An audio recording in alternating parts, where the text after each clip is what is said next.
24 octobre 2025, région de Belgorod, Russie. Un barrage commence à fuir, de l'eau s'écoule à travers les fissures. Non, ce n'est ni un accident, ni une catastrophe naturelle.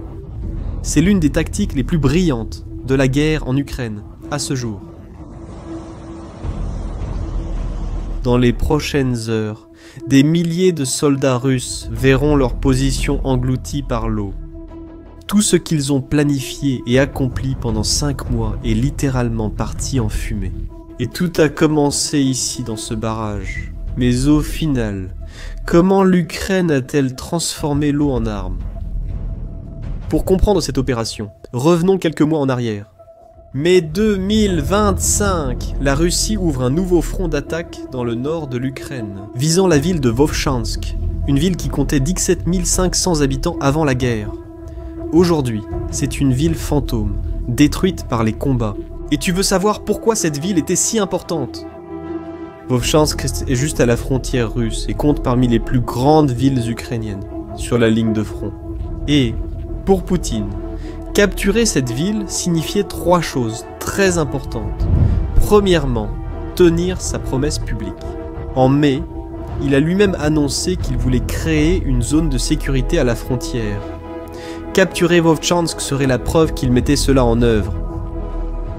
Alors, nous devons créer une zone tampon spéciale à la frontière qui garantirait la sécurité et nos forces y travaillant activement.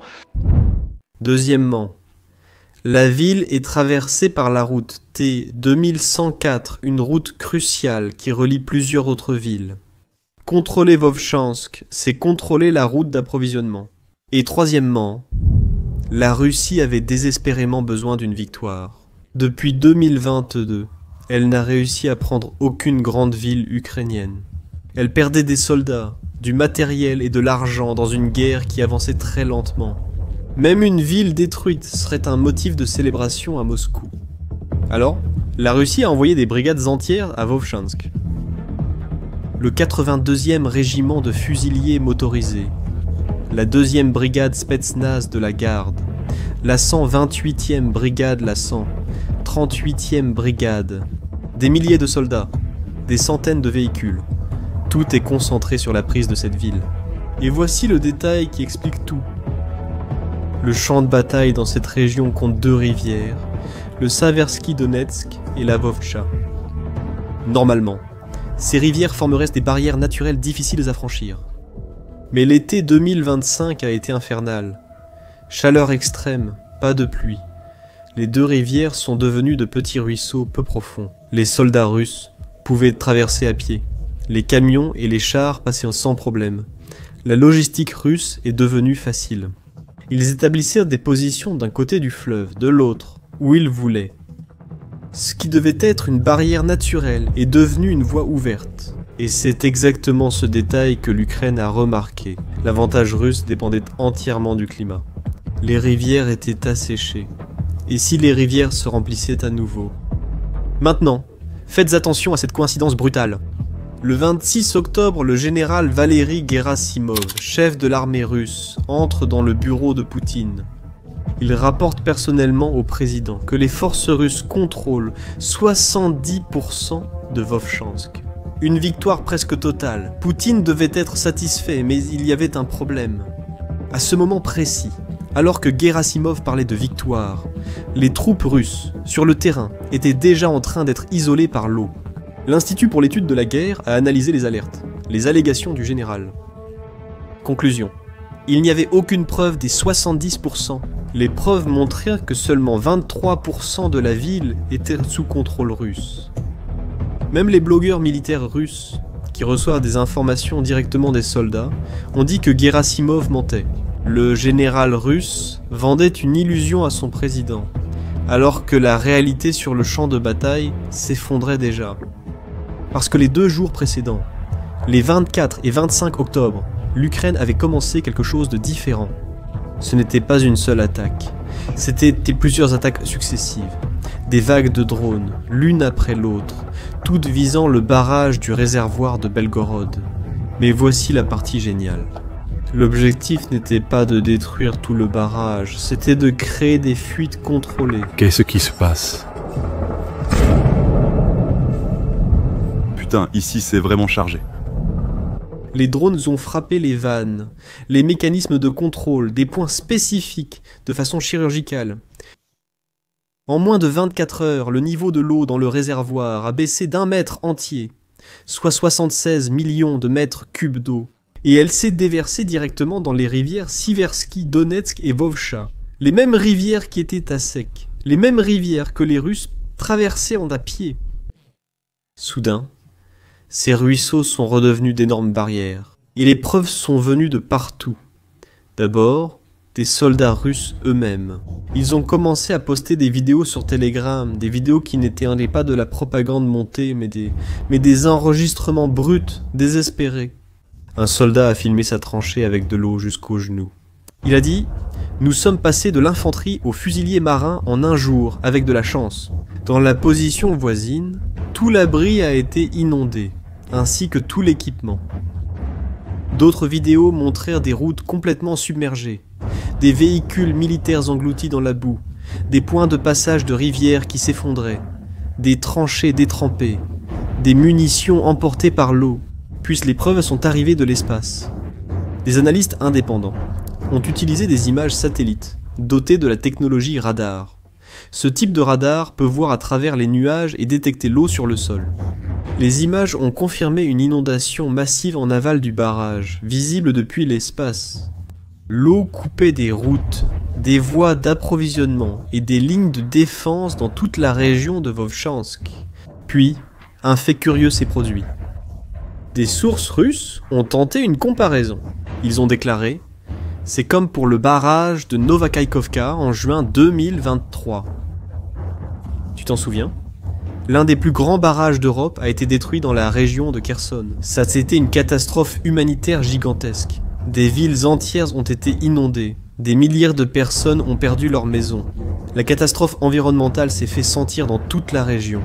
C'était brutal, indiscriminé. Mais Belgorod n'a rien eu de tout cela. La différence de taille le montre déjà.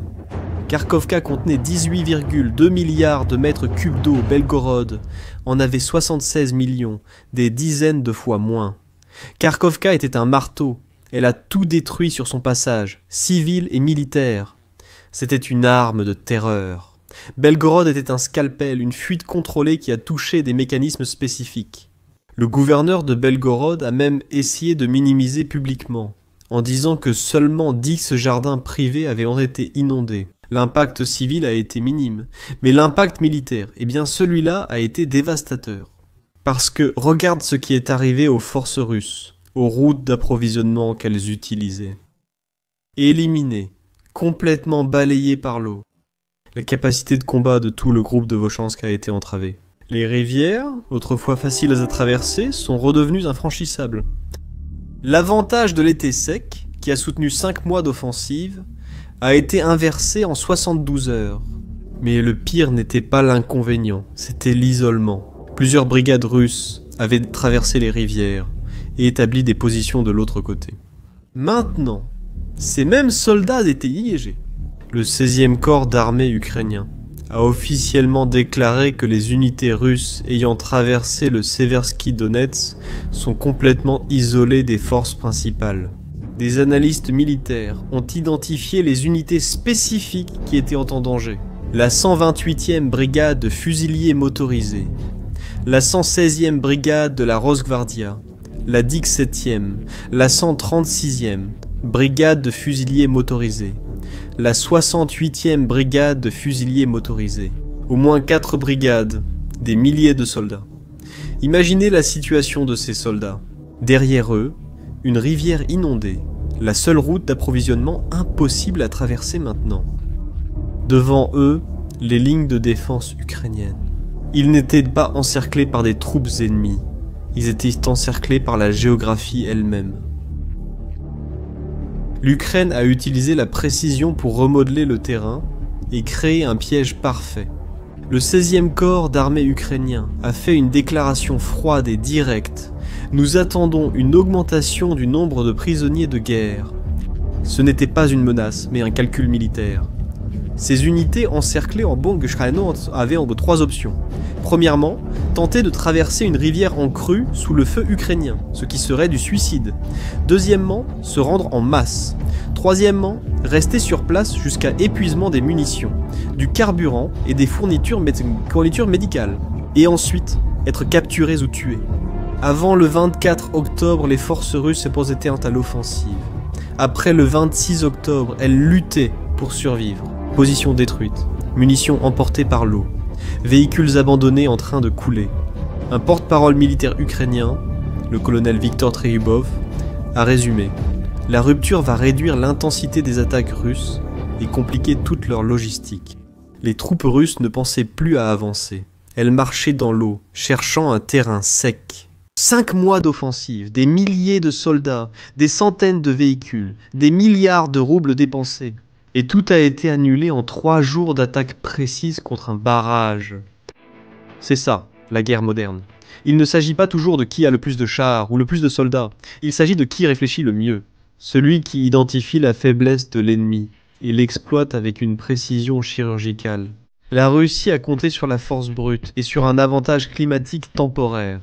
L'Ukraine a compris que cet avantage pouvait être éliminé, et elle l'a éliminé, avec des drones, avec de la planification, avec de l'intelligence. 3 jours d'attaque bien exécutés ont valu plus que 5 mois de supériorité numérique russe. C'est exactement cela qui sépare la stratégie de la force, et c'est exactement ainsi que les guerres modernes sont décidées. Maintenant, je veux connaître ton avis. Qu'est-ce qui t'a le plus marqué dans cette opération? Dis-le en commentaire. Si tu veux en savoir plus sur la stratégie militaire moderne, abonne-toi à la chaîne et partage cette vidéo avec quelqu'un qui aime ce genre de contenu. À la prochaine!